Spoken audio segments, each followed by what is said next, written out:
share a moment where one of the first, if maybe the first book that Bridget and I read in grad school was yours and Jeff's book on, that was really one of the few books that offered the specifics about, one, how to do the kind of the assessment and then the intervention piece about it. And it was just very important to us during that time to get this kind of wrap our minds around. So for students maybe in similar positions that Bridget and I were in, or even new professionals that are trying to maybe have a career change or are interested in primary care, is there suggestions, advice that you would give to them?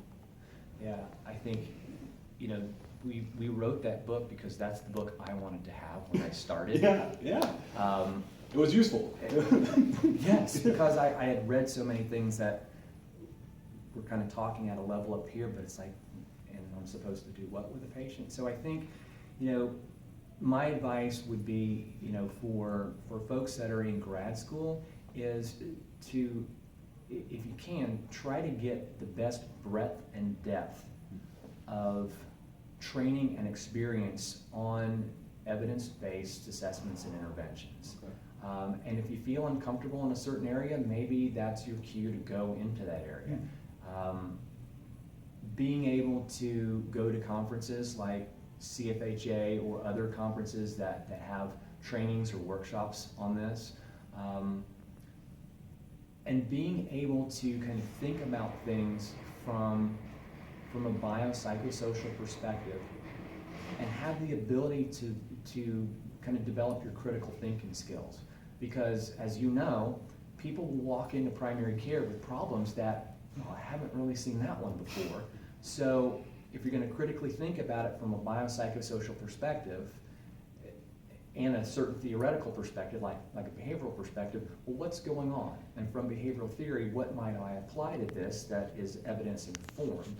And I think with new professionals, I think what I see more often than not is they're so used to kind of thinking about specialty mental health and asking broad-ended, open-ended questions.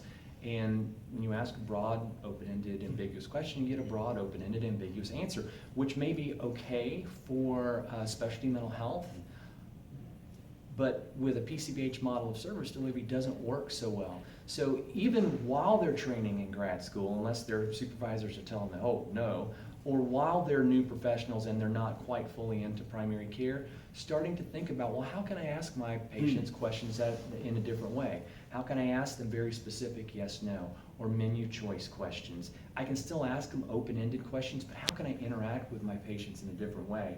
What I started to do when later in my Air Force career, I was doing part-time primary care and part-time in the outpatient mental health clinic, and what I would tell my patients when I was seeing them outpatient mental health, I would let them know right up front that, you know, we're going to spend 50 minutes on an appointment, but that most of the patients I see on follow-up appointments only need 30 minutes. And if you need more than 30 minutes, we have that. And so I would use many of the same strategies in follow-up appointments. I mean, I had to ask more questions, and especially outpatient mental health, to make sure I hit everything I needed to hit to meet standards.